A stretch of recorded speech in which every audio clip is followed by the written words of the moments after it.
Boom!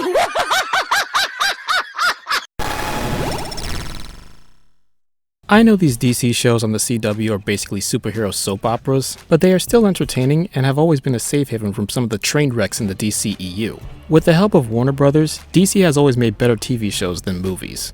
However, after watching Crisis on Infinite Earths, which was meant to be the biggest crossover event of the year, I'm now starting to question the future of the Arrowverse moving forward. I was honestly going to break down every episode, but there was way too much stuff happening, I just couldn't get through it all. But I have narrowed it down to a few things that stood out to me the most, making it a little bit easier to sensify the chaos. Do not get me wrong, there are a lot of things that I liked about Crisis on Infinite Earths. I like Layla being the Harbinger, I definitely like Jon Cryer's performance as Lex Luthor. Never in an actual multiverse did I think the dude from 2.5 Men would be a supervillain. Goodbye, Superman. All of you.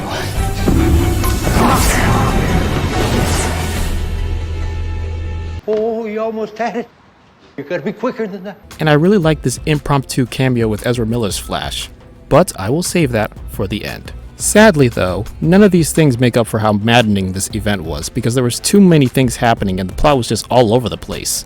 So without further ado, let's dive into the top 5 reasons why this crossover was most definitely an absolute crisis.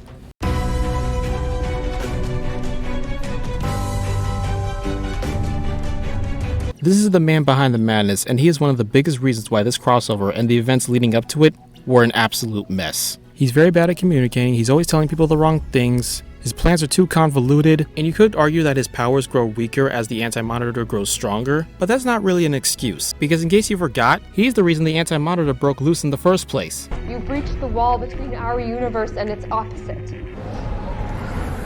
An anti-universe. I'm sorry, my love. My towering ambition has doomed us all.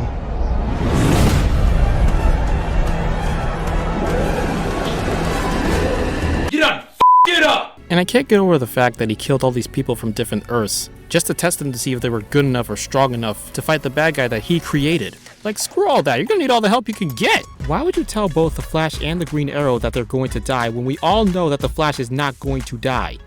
It was not supposed to be like this. This is not his ending I foresaw.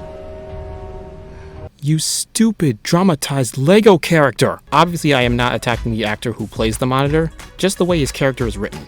He comes off as a big and wise mystical being, but he really is just dumb and cosmically oblivious. And I hate his hairstyle too, like what's with the button chops?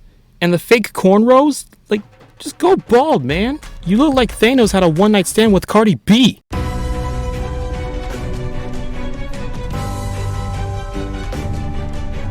Like I said before, there was way too much stuff going on, and while I did like some of the cameos that were thrown at us, there were still many plot points in this crossover that were set up for no reason at all. Some scenes were just excuses to add in either an old character, a clone of a character, or just a random character in general, especially one who's not even in the DC universe. So many Earths already gone, the pillars of magic are crumbling, leaving me the worse for wear, so I can't get us into purgatory, but don't worry, Squire, luckily I know a guy. Oh, you're gonna love her. She's pretty much up for everything. Why are you in this show? For those of you who don't know, this is Lucifer. He has his own show, which used to be on Fox, but now is on Netflix. I guess this frustrated me at first because he has nothing to do with the Arrowverse at all. But this whole interaction altogether just felt so awkward. Lucifer, Morningstar, as in... The devil, yes, exactly. So tell me, what is it you desire?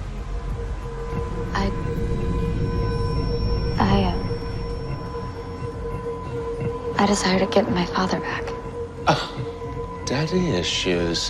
Why didn't you say so? What was that about? Then there's this guy who's the paragon of humanity, and I get it, like he's just a regular human being, that's why he's the paragon of humanity, but he's such a random character. And do not even get me started about Superman. I like seeing Brandon Routh as Superman, but this whole Double Trouble fight scene didn't have to happen either, especially since it's already been done before.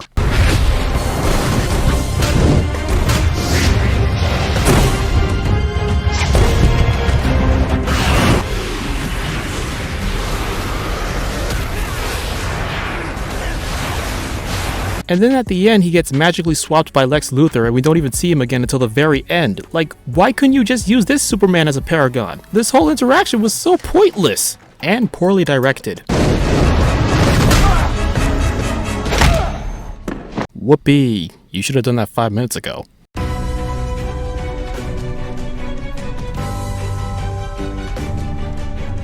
So the shadow demons show up, everybody starts fighting these things, and then they start to fall back, but Oliver, being the brave Green Arrow that he is, keeps fighting them off.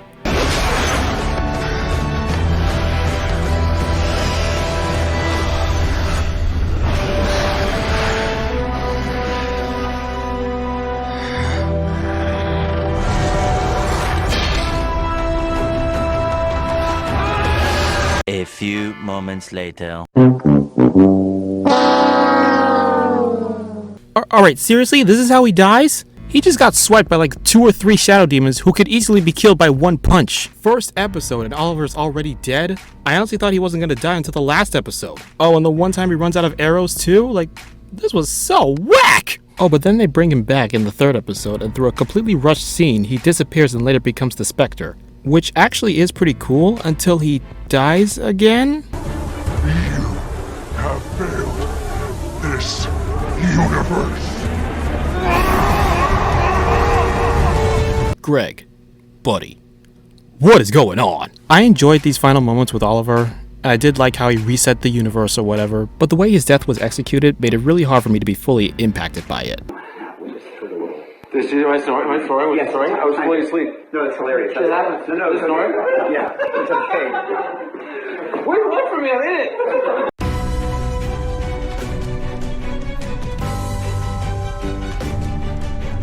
Along with Oliver's death, everything else just felt very lackluster and forced, and I wasn't as wowed as I expected to be. This was ultimately due to how the story was structured, because after the 4th episode where Oliver dies for the 2nd time, everybody and everything is brought together into Earth Prime.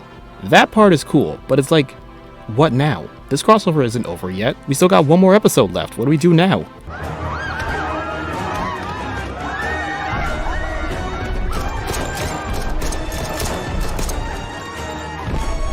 If I see that freaking Bebo doll one more time...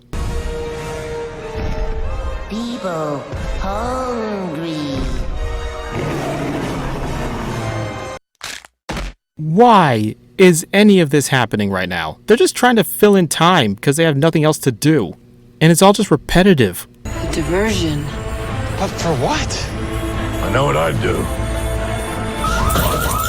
Oh joy, it's just another cameo. And for some reason the Anti-Monitor comes back? Like, I thought Oliver killed him. This is like if Iron Man killed Thanos, but then Thanos comes back. This final battle felt so average and a complete downgrade from the battle at the dawn of time.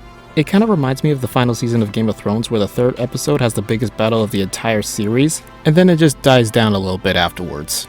That season wasn't great, but it's better than this. What they should have done was save the Dawn of Time battle as the last episode. That would have been way better. Episode 4 was actually the best episode out of the entire crossover, and you ruined it. We went from all of this? This world. This new world. It needs both of you. To this. Smile, people. What are you? Sorry, you guys don't want to be in it? Oh, bad timing. You done it up.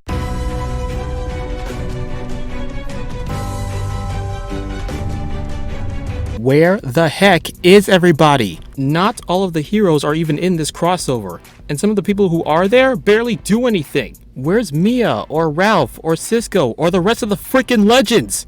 Heck, I'll even take Gary. I don't care what the circumstances are. If you're gonna rip off Avengers Endgame, you may as well go all the way and bring all the superheroes out. You've definitely done that before too, so what was stopping you then? In all honesty, Crisis on Earth X was way better. It had a good story plot, it was actually consistent, lots of good action, we get to see the Guardian fighting Oliver, Sarah and Alex hook up, called that a long time ago. All of our heroes show up, including the legends, and our 2 favorite heroes get married at the end. Good crossover, gold star. Not knowing what you are fighting means you'll prepare for every possibility. Because this threat brings with it the annihilation of all life and all realities. A few moments later. Is this actually happening? Is this what all the crossovers are like? Yes, and not exactly. I'm never letting my child watch their show again. And thankfully, that's it for this crossover. It took me forever to write this script. If I made any mistakes or missed anything important, just leave it in the comments section. I am pretty biased because I don't read the comic books, but even then this should be more appealing to all audiences who like good superhero action. Now again, there were still a lot of cute comic book nods and references to older DC stuff that I found very interesting, but that didn't make it any less of a cluster sprock. Holy crimson skies of death! The biggest problem is that the creators were too focused on cameos that they forgot to properly formulate the story and all of its characters. As a result, we got an average crossover that didn't live up to its full potential, and it left me with a bunch of mixed feelings. But again, there were still some good things about this crossover that I really liked. The whole cameo with Ezra Miller really was a cool surprise, and it is meant to be a hint to something bigger that Warner Brothers has planned for the future. I'm just theorizing, but it's possible that they might find a way to cross over the DCEU with the DCCW TV universe. As cool as it sounds, I think we've learned how unsuccessful DC can be with their crossovers. So I'm not sure if I'm ready for another big event when their track record looks like this. Tell me. Do you bleed? My brain's having a crisis.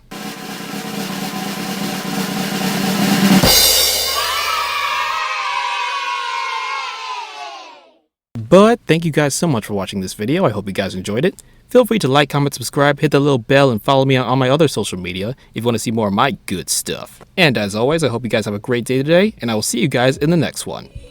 Until next time, always remember the name, T-Lander.